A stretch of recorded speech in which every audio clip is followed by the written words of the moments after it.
What if a plane flew for over 2 hours with no one alive at the controls? What if passengers sat motionless, oxygen masks dangling frozen in place while the autopilot kept climbing? What if the flight crew was already dead and no one on the ground had any idea? Welcome back to True Scary Air Disaster Stories, where we uncover the real events behind the most haunting tragedies in aviation history. Today we are telling the story of Helios Airways Flight 522, a flight that took off from Cyprus bound for Athens but never arrived, because by the time it entered Greek airspace, no one on board was conscious. This was not a crash that happened in seconds. It was one that unfolded slowly, silently, and in plain sight. So before we begin, let me ask, how are you holding up today? I hope you are safe and breathing well, because the people on this flight were not, and the story you're about to hear is one you will never forget.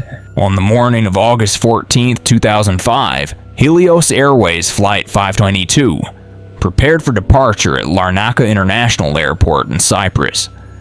It was a routine flight scheduled to take just over 90 minutes from Cyprus to Athens, Greece. The aircraft was a Boeing 737-300, a reliable short-haul jet built in 1993 and leased to Helios Airways, a low-cost Cypriot carrier known for its no-frill service. There were 115 passengers on board along with 6 crew members, including Captain Hans-Jürgen Merten, a 58-year-old German pilot with over 16,000 flight hours, and First Officer Pampos Karalambos, a 51-year-old Cypriot with more than 400 hours of experience. In the cabin were mostly Greek and Cypriot families traveling home after the holidays. Some children, some elderly couples, and a few tourists heading to Athens for connecting flights. Nothing seemed out of place. Boarding was uneventful. The weather was clear, and at 9:07 a.m. local time, Flight 522 took off climbing through blue skies without any indication that anything was wrong. But just minutes into the flight, a silent failure occurred. The aircraft had been undergoing maintenance in the days before due to a pressurization issue. Ground crews had performed a cabin pressure leak check and had set the pressurization mode to manual. But no one had switched it back to automatic before departure, a simple oversight that would prove fatal. As the aircraft climbed above 10,000 feet, the air inside the cabin began to thin. Oxygen levels dropped, but because the pressurization system was still in manual mode, the plane was no longer adjusting for altitude. The cockpit alarms began to activate, warning the pilots of cabin altitude issues and a possible equipment cooling fault. But these warnings were misleading and unclear, especially under the effects of hypoxia, a condition that reduces cognitive function due to lack of oxygen. At 9:20 a.m., the cabin altitude warning horn began to sound. It was a loud, repetitive tone, the same one used to signal takeoff configuration errors, and the crew became confused. Captain Merten radioed maintenance control, asking about a cooling system issue. He mentioned that the equipment cooling lights were on, but he did not refer to cabin pressure directly. Neither pilot put on an oxygen mask, and in the thin air above 14,000 feet, their decision-making began to break down. Within minutes, both the captain and first officer lost consciousness. Meanwhile, in the passenger cabin, the oxygen masks deployed as designed, but they were only capable of providing about 12 to 15 minutes of oxygen, enough time for the aircraft to descend to a safe altitude, which it never did, for those on board who did not pass out. Immediately, the view outside the window was terrifying. The world grew dim, the air was cold, and no one seemed to be moving. Flight attendants slumped in the aisles, children slouched in their seats. Conversation stopped, eyes glazed over. The autopilot, unaware of the human silence, continued to climb, leveling off at 34,000 feet and entering its planned cruise over the Mediterranean Sea. For the next 90 minutes, the aircraft flew on a straight path under full control by the flight computer. It responded to air traffic control, it followed waypoints, it obeyed altitude instructions, but it did not speak back. It was a ghost ship. Every attempt by ATC to contact the crew failed. Calls went unanswered, and radar continued tracking a fully functional aircraft heading directly into Greek airspace. Fighter jets were scrambled from the Hellenic Air Force to intercept and visually identify the aircraft. When they pulled alongside, what they saw was horrifying. The cockpit windows were iced over the captain slumped motionless in his seat, and inside the cabin, oxygen masks dangled lifelessly over an entire cabin of unconscious passengers. At that altitude, there was no movement, no resistance, no awareness. Only one person was still alive and awake inside that aircraft, a flight attendant named Andreas Prodromou, and he was making his way to the cockpit. Andreas Prodromou was a trained flight attendant, but he also held a private pilot license and had logged time in small aircraft. He was only 25 years old, but in that moment he was the last conscious person aboard Flight 522. While the passengers around him sat motionless and the crew remained slumped at their stations, he forced himself to his feet, pushed through the cold, thin air, and made his way toward the cockpit. He wore an emergency oxygen bottle strapped to his side, the only thing keeping him alive above 30,000 feet. When the Hellenic Air Force fighter jets pulled alongside the aircraft, they spotted him through the cockpit window, reaching across the control panel trying to take control of the aircraft. He had managed to enter the flight deck and take the captain's seat, but there was little he could do. The autopilot was still engaged, the controls unresponsive, and the plane remained on a slow but steady descent over mountainous terrain. Below him, the Greek countryside passed by unaware of the silent tragedy unfolding above. Andreas attempted to disengage the autopilot, but had no way to counter the damage that had already been done. He keyed the microphone and attempted to radio air traffic control, but no coherent messages were ever received. It is believed that he tried to deploy the flaps and landing gear in a last effort to regain some control, but the aircraft was now running out of fuel and time. At 11:49 a.m., 2 hours and 42 minutes after takeoff, the right engine flamed out, followed minutes later by the left. The aircraft began to lose altitude more rapidly, no longer powered by any engine, still guided only by the momentum and remaining trim. The fighter pilots flying alongside watched helplessly as the 737 began its final descent. They saw Andreas reach again for the controls, his oxygen supply likely almost depleted. They saw the plane begin to bank left and drop into a downward spiral, the mountain ridge approaching fast. What they could not see was the silence inside the cabin, the way the oxygen masks no longer swayed, the way the sunlight poured in through windows that framed a world none of the passengers would wake to see. The impact came at 12:03 p.m. The aircraft struck the hills near the village of Grammatico, about 40 kilometers north of Athens. The explosion was heard for miles. A fireball erupted from the forested slope, and within seconds, Helios Airways Flight 522 was gone. The crash site was a scene of devastation, the remains of the aircraft scattered over rocky terrain. Trees burned black from the heat debris embedded into the earth. Rescue teams arrived quickly, but it was clear that there were no survivors. The smell of jet fuel hung in the air along with the weight of a tragedy that had unfolded not in an instant but over hours. What made this disaster so haunting was not only that 121 people had died, but that most of them had been dead long before the crash. The aircraft had flown on autopilot for over 2 hours across international airspace with no one at the controls, while the outside world tried to make sense of the silence. Fighter jets had watched it happen, families had waited at the arrival gate, and yet no one could stop it. The wreckage would later yield a few final clues. The oxygen tanks, the open cockpit door, the evidence that Andreas had tried everything he could before the final moments. He had not panicked. He had not given up. He had climbed through the cabin, through the confusion, through the freezing thin air, and had sat in the captain's chair not to survive, but to fight for the people behind him. That kind of bravery is not often seen and rarely told. It did not save the plane, but it wrote a final chapter that was more than just silence and smoke. The hours that followed the crash were filled with confusion, grief, and disbelief. News outlets across Greece and Cyprus began reporting that contact had been lost with Helios Airways Flight 522. Families waited at arrival gates desperate for answers as rumors spread about a crash in the mountains north of Athens. When the official confirmation came that the aircraft had impacted terrain near the village of Grammatico, the shock settled in. The crash site was sealed off, and recovery teams began the heartbreaking process of identifying victims and preserving evidence. The devastation was absolute. Most of the wreckage had disintegrated on impact, and fire had consumed much of what remained.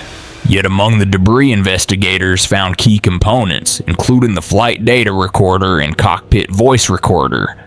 They also recovered Andreas Prodromo's emergency oxygen bottle and his headset still connected to the aircraft's radio systems. What followed was a detailed investigation led by the Hellenic Air Accident Investigation and Aviation Safety Board, assisted by international agencies, including Boeing and the U.S. National Transportation Safety Board. The facts that emerged were chilling. The aircraft had departed with its cabin pressurization system set to manual, a setting that allows the pilot to control cabin pressure manually rather than automatically adjust it during ascent and descent. During pre-flight checks, the crew had failed to notice the setting. The warning horns that later sounded in the cockpit were misinterpreted not as a pressurization failure, but as a takeoff configuration warning. This confusion delayed their response.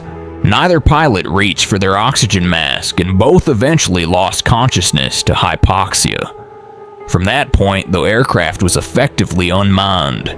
Helios Airways was quickly thrust into the center of international scrutiny. Accusations of poor training, insufficient oversight, and cost-cutting practices surfaced in the media. The airline had reportedly suffered several pressurization problems in prior months, and some former employees claimed that maintenance issues were often rushed or overlooked.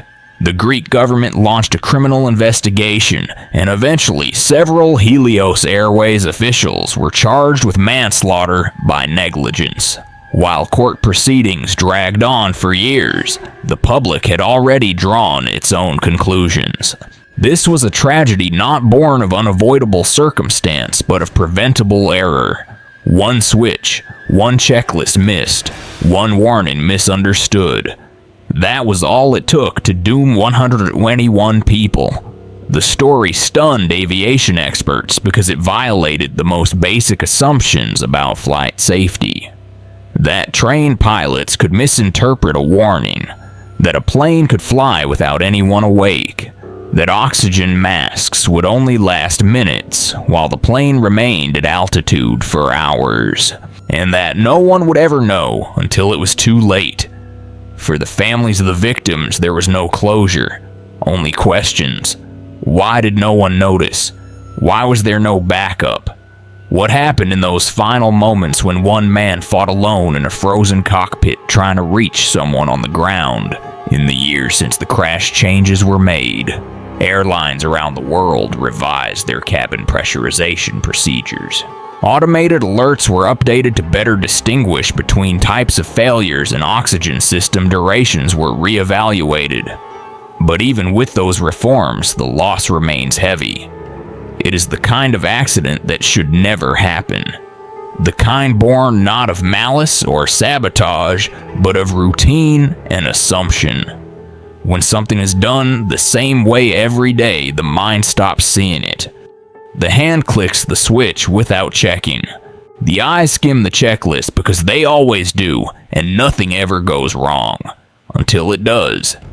In aviation, there's no margin for forgetting, because at 30,000 feet, forgetting costs everything.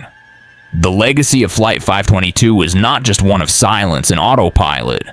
It is a story of how systems we trust without question can betray us when they are left unchecked. It is about the danger of routine, the power of a single missed detail, and the cost of silence at altitude. For the families left behind, the pain did not fade with time. In fact, for many it deepened. In Cyprus, where Helios Airways was based, funerals were held one after another.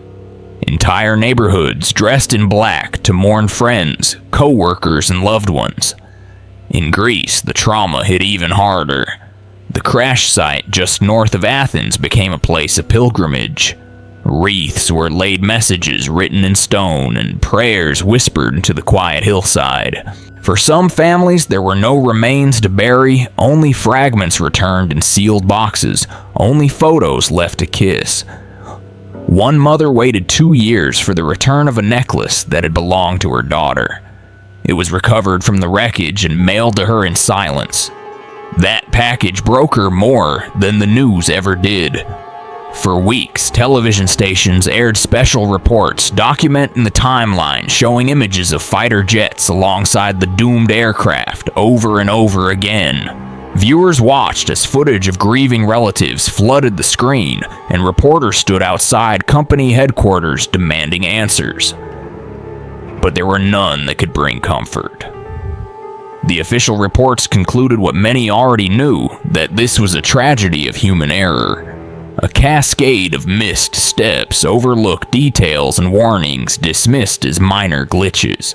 The story dominated headlines across Europe and led to wider scrutiny of budget airlines and training standards throughout the continent. Helios Airways was eventually shut down, but that did little to soothe public anger. The faces of the victims stayed etched in the national psyche. Young couples, newlyweds, children with drawings still folded in their backpacks. A grandfather traveling alone with a prayer card in his pocket. They were not symbols or statistics. They were people with plans and birthdays and promises to come home. What made this accident different from others was the slow unfolding of death. Not a sudden explosion or violent descent, but a quiet suffocation at altitude. A plane full of people drifting further from life with every mile. That knowledge haunted those who studied the case, that for over 2 hours the aircraft remained in the air, with no one truly alive inside.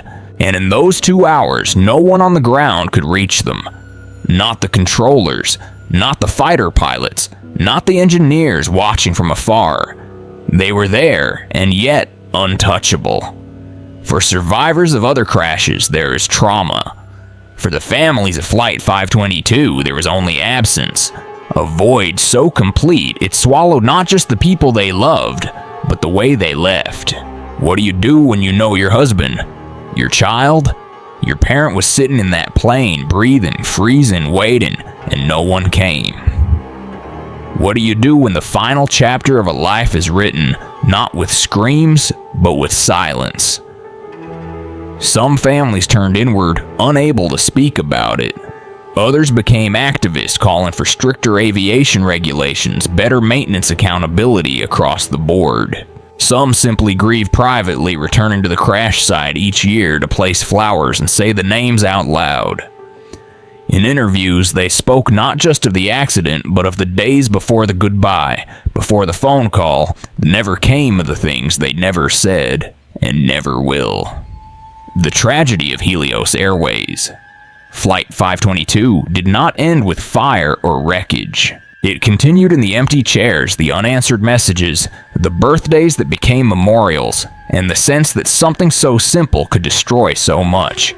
One setting, one sound misunderstood, one oxygen mask not reached in time. The horror was not in the crash, but in the long space between takeoff and impact, the hours where technology kept moving, but life had already stopped. And in that space, families were broken not by violence, but by helplessness.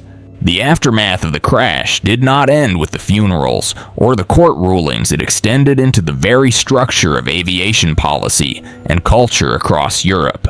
regulatory agencies re-examined how pressurization warnings were delivered and whether pilots had the tools to properly distinguish one alarm from another. Manufacturers like Boeing updated manuals and checklists to emphasize the importance of oxygen use at the first sign of altitude warnings. Airlines across the continent revised their standard operating procedures, implementing mandatory verification of pressurization settings before each flight. But even with these changes, many in the industry admitted that this kind of accident, rare as it was, had always been theoretically possible. It was a perfect storm of small decisions, a sequence of human oversights that had never aligned before in this way. And that is what made it so terrifying. There were no saboteurs, no explosions, no acts of violence. There was simply a switch left in the wrong position, a horn that sounded familiar but was misinterpreted, and a crew that succumbed to the invisible grip of hypoxia before they could correct it. The horror lay in the ordinariness of the failure and how easily it could happen again. For the aviation community, the story of Flight 592 became a case study in human factors, a tragic illustration of how routine and repetition can dull even the sharpest instincts. Training programs began to include scenarios based on the Helios incident, reminding pilots that no warning should ever be assumed and that oxygen masks are not optional when cabin altitude alarms activate. New pilots watched the radar footage, heard the recordings of air traffic control calling out to a silent cockpit, and understood that sometimes the most dangerous threats are the ones that give you no chance to react. But beyond the technical reforms and policy updates, the story continued to live on in the memories of those who had lost someone on that flight. In memorials etched with names and dates, in small towns where birthdays quietly became anniversaries of absence, in classrooms where teachers paused each August to remember students who never returned, in the home of Andreas Prodromov's family, where the last photo of him in uniform still sat framed on the table, not as a trophy, but as a reminder of what it meant to try, because Andreas tried. In the final moments when no one else could, he reached the cockpit, sat in the captain's seat, and tried. His actions could not save the flight, but they saved something else, the truth. His oxygen tank, his fingerprints on the controls, his headset connected to the radio. These details told investigators that the aircraft had not been entirely abandoned, that in the freezing empty cabin of Flight 522, someone had remained conscious long enough to fight. And that changed everything. It changed how we think about the final minutes of a doomed flight. It changed how we honor those who stand up when there is nothing left to stand for. His name joined the list of those remembered not just for how they died, but for how they refused to give up. And in the years that followed, his story became a symbol not of survival, but of resistance against the silence. Flight 522 was more than a malfunction. It was a mirror. It reflected how easily we can sleepwalk through danger, how easily routine becomes complacency, how easily systems built for safety can become traps when no one stops to question them. That is why this story matters. Because it happened in daylight and clear skies to experienced pilots with a healthy aircraft, and still 121 people never came home. Because it was not lightning or fate. It was the sum of unchecked assumptions. And because one man walked down an aisle of unconscious passengers, climbed into a cockpit, and reminded the world that sometimes trying is the most heroic act of all. There are stories that scream, and there are stories that whisper. This one whispers. In the clear skies over Greece on a summer morning, a fully functional aircraft followed every programmed instruction, except the one it never received from a conscious voice. For more than 2 hours, it flew on time, on course, but not alive. And in that silence, 121 people vanished. Not because of an explosion or attack, but because of something smaller. A setting left untouched. A checklist rushed. A sound misunderstood. What makes the story of Helios Airways? Flight 522 so haunting is not just how they died, but how long they remained unaware, drifting into unconsciousness, one breath at a time while the world watched from below, powerless to reach them. This was not a failure of machines. It was a failure of memory, of attention, of the quiet details we think will take care of themselves. But they don't. Systems don't protect us. People do. And when those people are rushed, or distracted, or overconfident, safety becomes an illusion. The legacy of Flight 522 is not just policy changes or training modules. It is the reminder that sometimes disaster arrives dressed like routine. That silence in the cockpit is never just silence. That one man alone in a frozen cabin still tried to change the ending. It is the reminder that even at 34,000 feet, we are never beyond consequence, and never without responsibility.